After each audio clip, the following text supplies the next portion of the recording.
warm welcome to you. You're listening to the Music Business Buddy with me, Johnny Amos, podcasting out of Birmingham in England. I'm the author of the book, The Music Business for Music Creators, available in hardback, paperback, and ebook format. I'm also a music creator with credits on a variety of major and indie labels as a writer-producer, and I'm also a senior lecturer in both music business and music creation. Wherever you are, whatever you do, consider yourself welcome to this podcast and to a part of the community around it. I'm here to try and educate and inspire music creators from all over the world in their quest to achieving their goals by gaining a greater understanding of the business of music.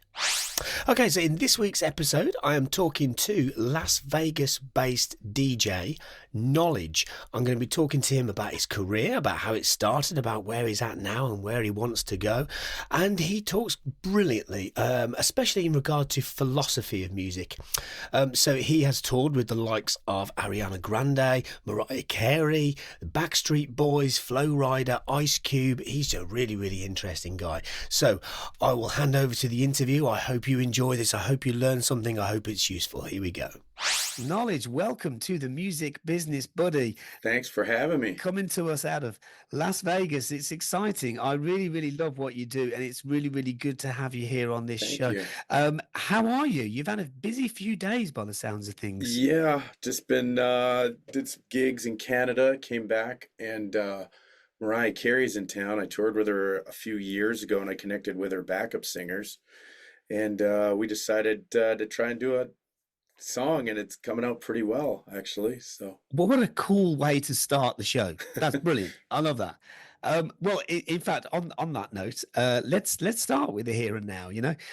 So you have amassed a reputation for yourself as a life enthusiast, as a social activist, as a party rocker, as an extraordinaire. How did you go about developing your ideals into what you've become? That's a good question. I mean, it encapsulates basically what you just said, what I try to do in life, not just, in the club or the festival. For me, life isn't in its narrow capacities.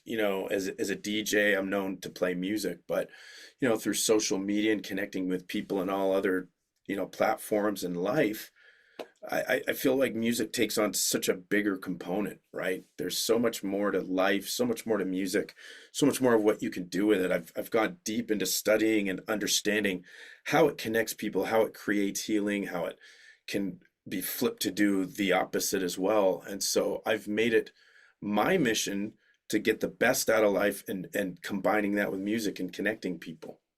And I think that's where that slogan kind of comes from. I love it. I love it. I read that on your website and I thought that's such a wonderful way of wording things. That's brilliant. And in fact, you talk about there the impact of music on you and on people. You, in the role of a DJ, you have to be reactive, right? You have to read the room and change the feeling and kind of like a musical puppeteer around people. But it can also be a very proactive role where you solidly dictate the mood from the off, right? How do emerging DJs get that kind of balance right? I guess it only comes with experience, does it not?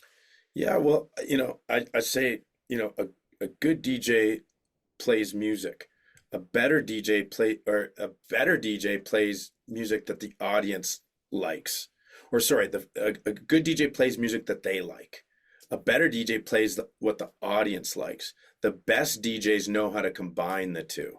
So, there is a powerful way that music can move crowds. And as a DJ, you develop this mental library of, tempo and pitch and song key, minor, major, and sometimes it's just instinctive, right? But when you know these powerful effects of music, it's the way and the way you combine them to create these moods, or more importantly, move crowds. So that's the key that a DJ, I think, understands. You can't just go from happy to sad. You have to make these transitions. And I think that takes a real keen understanding as a DJ, and it actually translates to life in a lot of ways. Like when you take a song and there's certain songs that in my mental library, even have them, in my libraries, listed as transitions. I think that's very much what you have to do on a dance floor, but really the dance floor of life too, right? So. That's so good. And do you I know that, I know DJs that kind of just are take the kind of more old school mentality with vinyl and, being hands on. And then there are others that kind of take a full digital route. And, there's neither uh, right or wrong, or it's just about what it does for people, right? What's your kind of, do you have like a hybrid approach to it, or do you take more the old way or the new way, or how does it work for you? Yeah, that'd be accurate to say. I do take a very hybrid approach. I mean, I used to do records, but I was also the first to sort of adopt CDs. Like, this goes on over 25, 30 years now, when CDs started being used in clubs to be mixed, and there was a lot of animosity to that. And I remember the CDJ 1000 coming out in 2001, and I was one of the first people to buy it, and I just saw the incredible value of taking, not only would it, not only could you mix, but you could actually manipulate the music the way you would on a turntable. And to this day, that applies heavily to my style, because I started on records at a time when scratching and creating these manual effects were very important. And to this day, I combine that. So I use a MIDI controller. A lot of people use what's called the CDJ 3000, which is a update of the 1000 that I originally bought years and years ago. But on the MIDI controller, I find I have even more functionality, more ability to modify music in different ways. So it's really a combination of using these effects to create not just smooth beat mixes. A lot of, I would say the difference between a beginner and a highly experienced DJ is the ability to take beats that are entirely in a whole different area. Something at 80 BPM, for example, and 130 won't mix. So it's about your ability to combine them in a certain way that's still palatable to an audience and doesn't sound like a train wreck, which can be quite a challenge, because most DJs just want to mix straight. And for me, I've learned over decades how to combine things, how to create surprises, and still transition smoothly. Yeah, that's a good point. I mean, I'm just thinking about some of the DJ sets that I've seen in recent years. And I remember seeing Steve Aoki several years ago and being really, really impressed by the level changes throughout his sets. I mean, the energy never felt like it dropped, but there were certainly large incremental jumps in tempo from time to time. But Sure, we see a lot of people doing that by transitioning with maybe effects, yeah, echo breaks, sure. reverbs, things like that. Is that something that's become a modern part of a DJ's work tool? For sure, for sure. And it's the clever combination of the old school manipulation that I like to do anyway, with the way, understanding, how a record moves manually, and that, started years and years ago for me, but combining them with these high, these digital effects, the delays and reverbs and whatnot. But you said something interesting with Steve Aoki. I remember first seeing him DJ almost 15 years ago now. And, he would really combine motion. And I remember at the time him getting a lot of animosity. And nowadays I look at it the opposite. I really think he was a pioneer in using that body motion to excite audiences, create momentum in other ways, that in a visual way that I don't think was ever used before. And I think that scared DJs at the time, but now it's very much a standard way of doing it for some DJs Interesting. like myself, actually. Yeah. So a bit of a maverick. Um, so let's just time jump back a little bit. So how did you get started in the music business? What was the kind of the starting point that kind of just was the pivot point for you to go, hey, this is what I'm gonna do? What did that look like for you? That's a good question. So it started for me a very long time ago. Boy, 19, it was the late 90s. And I was a promoter, and I was going to school, university, and I started by putting on events myself, and started at my house. And then I'll never forget, concert promoters like, hey man, you should be putting on events. And I'll never forget, my first event did very well, but didn't make a whole lot of money. And by not a whole lot, I mean very little. And you learn it as a business. I was an economics student, so I took very much a business approach.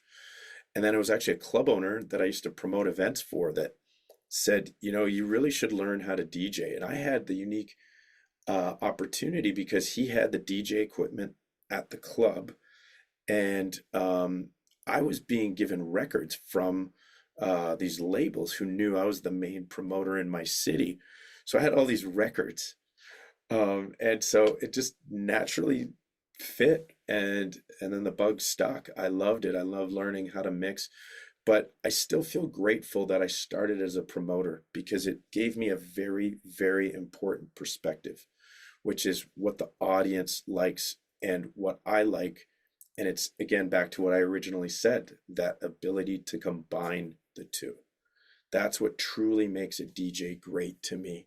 And I remember bringing in DJs who just didn't appreciate the need to play to my audience. And at the end of the day, that hurt my pocketbook, right? Like if a DJ can't fill the room or would even worse, lose the room that I helped promote, that doesn't help me. And that's not a good way to keep a relationship, right?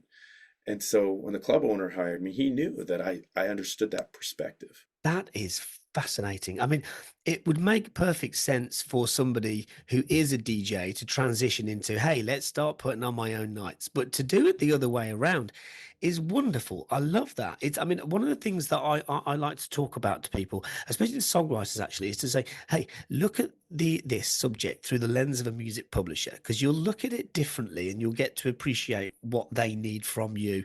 And we could apply that to various different roles in the music business, I'm sure. But that's fascinating. That For must have sure. given you a really big advantage from the off, I would think. I would say, yeah, fundamentally, I didn't realize it at the time, but I really do feel blessed in the sense I have a business brain and I have a creative musical brain. And I've learned over time, most people don't have both. They have one or the other. And, just balancing these types of people has been a challenge over the years, right? Yeah, of course. Well, I'd say you're doing a fine job of it, sir. I Um, try. I mean, let's talk about the creative aspects of Sure. your work. I mean, just kind of, going back from where you started there, and we jump right up to what you're doing, what you've been doing this week. There's been a lot of change along the way. Yeah. So would I be right in therefore saying that you were a DJ that transitioned into being a producer as well, and kind of taking, not just looking at songs individually, but opening up a door and kind of building your own tracks as well? Yes. I mean, probably if I look back at my career, my greatest regret is I didn't start that earlier. But I did move from, I knew, again, as a businessman, I knew I had to get mixes out. I remember when I first started, how would I learn about DJs from the big cities? They'd have their mixtapes out, right? And I realized I had to do the same thing. So I learned it from a software perspective, and I was very fortunate. I was DJing on a cruise ship at the time, so I had a lot of time to really learn this. And that's where, I started mastering the software and I got good at making mashups. And then I transitioned from making mashups and DJ mixes into original production, started with collabs and just really dived into learning music production in a variety of genres, which to me has been very important. If you go to my Spotify, I have very different releases. That's one of the interesting aspects, I think, of being a DJ. One of the things I've always thought of is if we think kind of the right side of our brain being the creative side, the left side being the analytical side that we hear about. I often think that is useful for music creators, whereby they create something and then they figure out whether they like it or not, whether they want to keep it or not. But I can't help but wonder if perhaps for a DJ it works in reverse, whereby you might hear something, let's say a vocal, an a cappella, a loop or something, and then go, hey, I get this. I think I know where to fit this. And then you get creative. Is that an accurate description? It can be, yeah. I mean, it's really a variety. I would describe my creative process as iterative. So sometimes it's spontaneity. It's spontaneous. Other times it's building something first, and then as you build, ideas come. So, Okay. I start with what I think is a good idea as a foundation. And then, and the best is when I would call it synergize with collaborators. In this case, with, Trey Lorenz, who's the singer I'm currently working on the song with.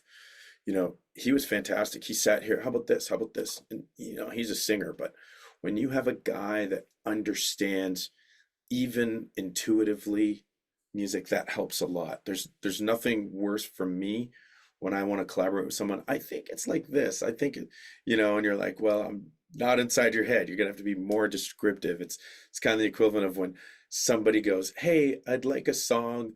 It kind of goes like this."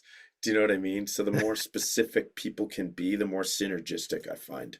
That's a good point. So, therefore, if you were to, start a creative project, is it that you like to have some kind of starting point? For example, like a vocal idea or a chord sequence or something like that, or does it vary quite a lot? It varies. So here's what I like to do.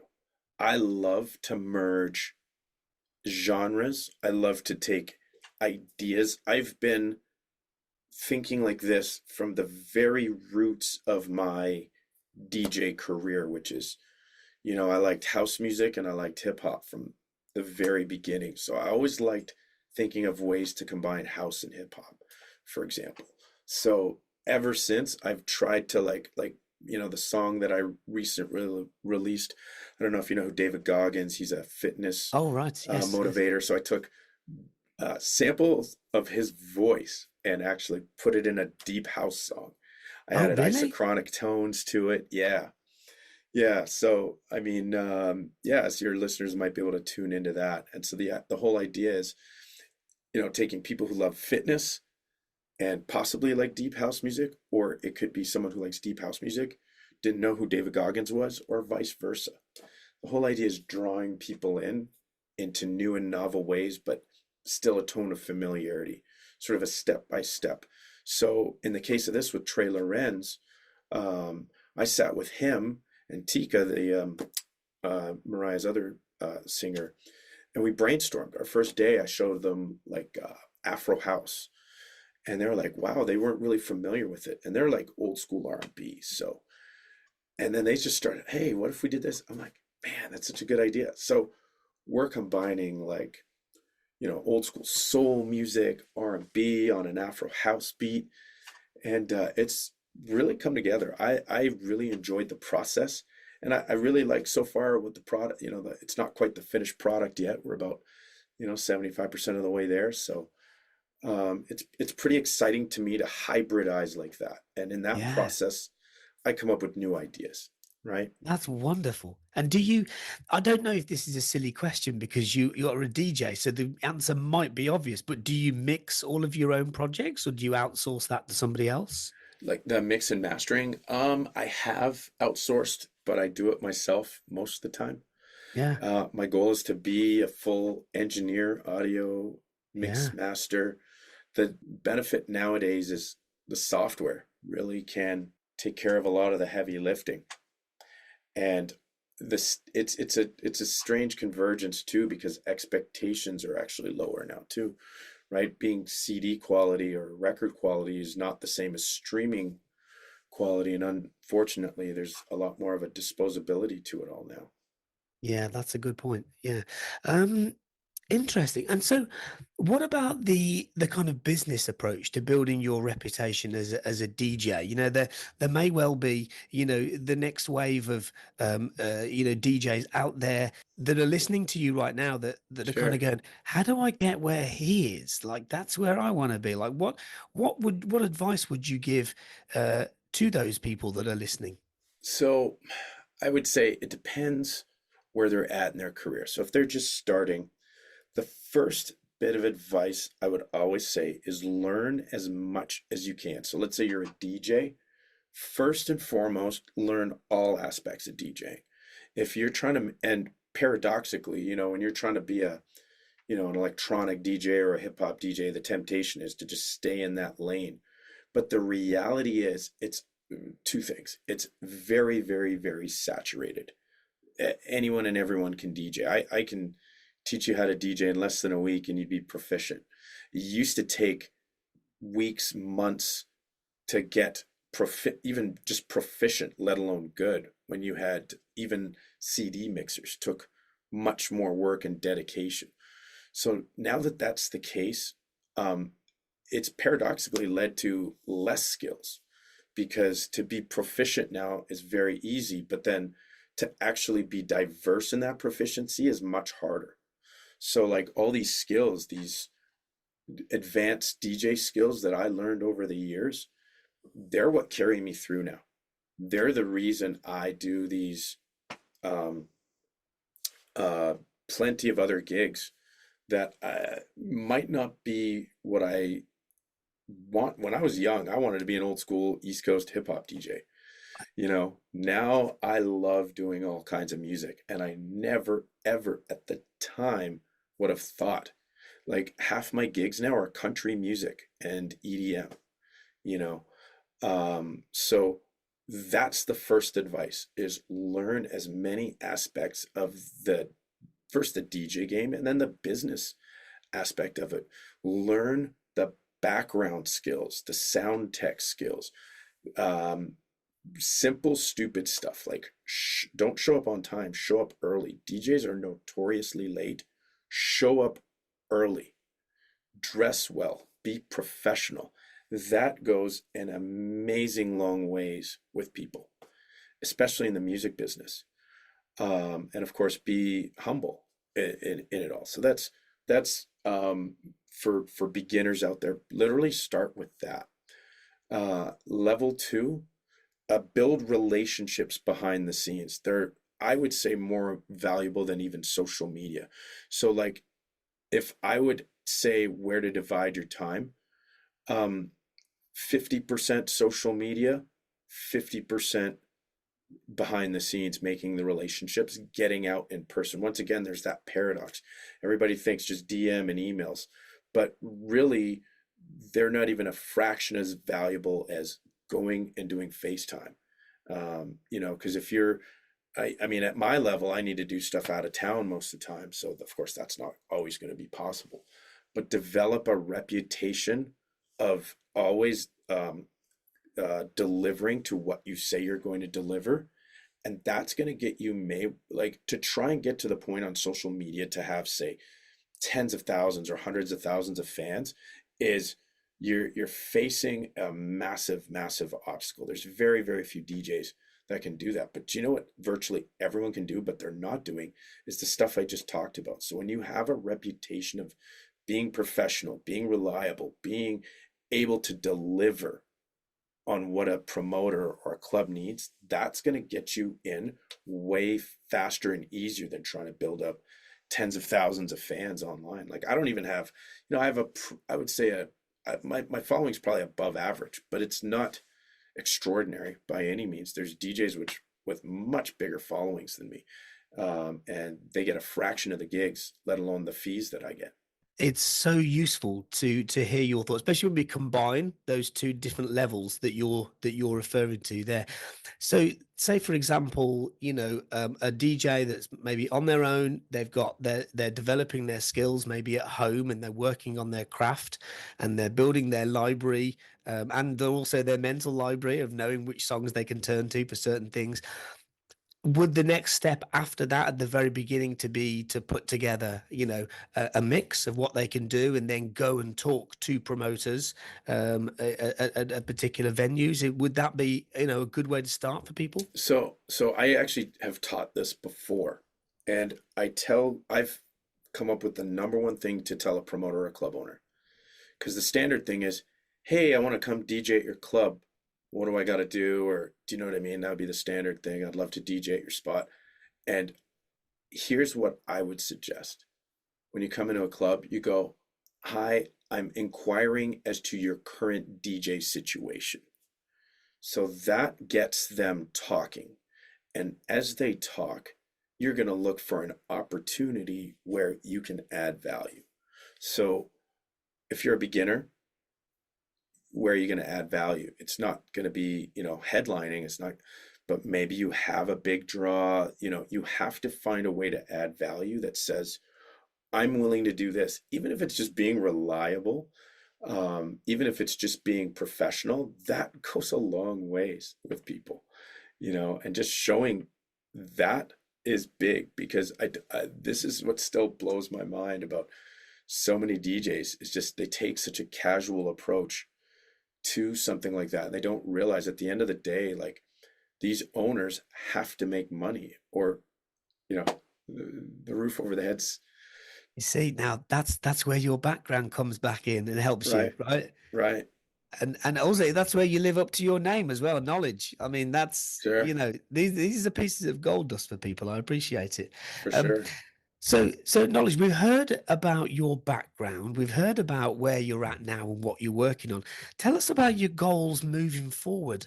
Well, I have a sincere desire to connect people with music. I've seen what's happened with the polarization and the division online, and I've gone deep down, understanding what's causing this stuff. And I think that there's solutions, and one of the main ones is music. I've seen the power to connect. I've been in arenas in Poland and Germany where I don't even speak the language, and I've got everybody tuned in, and we're on this wavelength. It turns out that science corroborates what I've learned in real life, that there's something on a deeper and more profound level that's happening when we connect like that. And so it's my mission to take my music to that level. So like, even my music, I produced the David Goggins song I was telling you about. I actually embedded what's called isochronic tones. Now these have the ability to induce certain brain states. So I actually want to I created the song with the intention of helping create a flow of focus, whether you're running or wanting to study or whatever. And I haven't really, this is my first time actually talking about it publicly. Oh, So right. it'd be cool So when this, I meant to ask you about this earlier because I've never heard that term before. Isochronic tones. Yeah, tones. look them Okay. up. Yeah, I believe Okay. there's a guy in the UK that does this too. It's pretty fascinating. Okay. What it is it's a frequency that's pulsated very quickly, and you can sort of underlay it in your music. And so you can create these flow states with your music, among other Wow. stuffs. Yep. And then Well, there's that falls in line with, because Goggins is like a fitness guy, right? He's exactly like a really hardcore fitness right, guy, right? right. So that into presumably it's quite a high energy track then. It's a deep house track, and it's actually, the way I designed it is it's not a super intense track. The idea is to create sort of a flow over time. So Ah, you want it for when you're running miles, not just sprints. okay. Yeah, and then I did a rap. So I did a few dates with Ice Cube. Oh, wow. And when I did these dates with Ice Cube, I decided I'm going to rap for my first time. So I found this guy who made these incredible beats. So he actually made the beat, and I did the rap on it. And again, it's actually about mastering your mind Wow. and your brain. Yeah, using animal analogies. Oh, I love that. Yeah, I put them on a playlist. Yeah, I put them on a playlist called Animal Workouts. I'll link it to you after we're done. Oh, thank you. Okay, I will. Okay, I'll put a link into this. Okay, Sure. that's amazing. Wow. And so what about like on the business end? What about like the clear? Do you like if you've looked into sort of clearance for Goggins's voice? Is there IP around that, or is it As far as I know, it's in the public domain. Like, I actually nice? talked to a friend who's a music lawyer, so it's not it's a very, he said this isn't a typical thing because it's not a song. So Yeah. that alone, and it's not lyrics. So he didn't even, know how to categorize it. So So there's no protection there as such then under. Okay. no, Well, because that's it was literally, it's literally a meme online. It's the who's gonna carry the boats and the logs, video that's been used. oh. It's been seen by tens of millions. So that therefore is perhaps an example of what I was trying to refer to earlier, whereby you heard something and then thought, hang on, Right. I know where that could fit.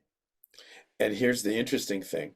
You're right, and it combines right into what I was saying, which is I built the song first, and then afterwards, that epiphany came. I was like, you know what? Crazy idea. And then but it was only after I built the song. I Wow. originally made the song.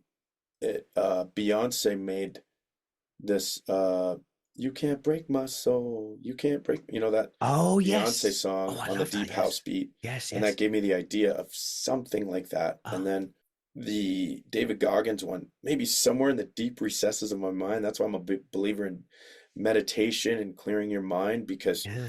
again, it comes back to understanding the brain. I'm a big fan of learning how the brain actually works. And it works very much like a corporation. There's different departments, and sometimes they're good at talking to each other. Sometimes they're not. Sometimes they really do hate each other. So, like, these feelings people get when they're like, there's parts of me that are confused. And it really is because there's different parts of our brain that are fighting for your conscious attention. Yeah. And it's a fascinating topic that's a whole other episode. That's really interesting. I love the links between music and philosophy and the way that you look at things. I think you have such an interesting perspective Thank on you. this and where this sits in the wider subject of life. I absolutely Thank you. love that about you. It's wonderful. Thank you. Um, so finally, I wanna. This might seem like an odd thing to say, but I really want to congratulate you on your name. Right? I think it's so Thanks. clever. Like when I first kind of saw the name like written down. I was like, oh, KnowleDJ, right? Because I Right. guess that's what a lot of people do. And then I looked at it again. I was like, knowledge. Okay. I love Yes. that. It's so Like the clever. DJ. Yeah. And it's interesting. Very few people get it. I'm glad you got it, because Oh, good. very Well, few people get it. yeah, it took me, a second look, and I thought that's wonderful because in an age where, it's difficult to try and be unique, especially with branding and names, and Right. that there's so many artists that I know are that just constantly like, oh, can I use that name? What about if I put this letter in a capital? Who's taking it? All that, right? And I'm Right. like, I've never heard anybody do that with a name before, and Right. And that was the thing. There's a few other DJ knowledges at the time, right? And I'm like, because I used to be just DJ and then knowledge, the conventional way of spelling it. okay, And so I said to myself, I've got to figure out a way to do this that brands myself. And, branding is so important, right? yeah, you're really good Creating, at that. I try, it's getting harder and harder to stick out nowadays, right? Yeah, So well, I guess so. And it's a constant challenge and it's all a part of our evolution, I guess. But I think you're a really, really fine example of it. I think you do a really, really, really good job at it. And not only are you great at what you do, you are what we call in the UK a bloody good bloke because it's been thanks, man. lovely to talk to you. It really has. I really, Man, really, really appreciate your time. I know how busy you are. I've seen what your schedule hey looks man, like. it's this particular week, like I've barely been on social media or anything because I had such limited time with Trey. He leaves, today's gonna be the last day I'm gonna see him. Oh, So right. we really Okay. had to get as much in as we could. Wow. And you still found time for me. Of course, man, of course. What a No, I'm dude. happy to do it. I'm happy to Oh, do it. that's nice. Well, hey, listen, good luck on that project. Good luck Thank on you. everything you're doing. And it'd be good to check back in with you further down the line and see how you are and see how you're getting on. I Yeah, really, really appreciate what you've done here today. thank you. I Top really man. appreciate it as well. Thank you so much for having me. Ah, what a dude. It was nice to talk to him. Really, really nice guy and very, very, very knowledgeable and very good at what he does. Do you know, one of the things that I like to do on this podcast is to explain things in a simplified fashion if I can. And also the other thing is to explore the perspectives of others. It is in that we kind of learn more about music, about the business of music, about the people in it, So anyway, I hope that you enjoyed that. I hope you learned something from Knowledge, and be sure to check out his links and his music and everything that he does. Okay, until next time, everybody, may the force be with you.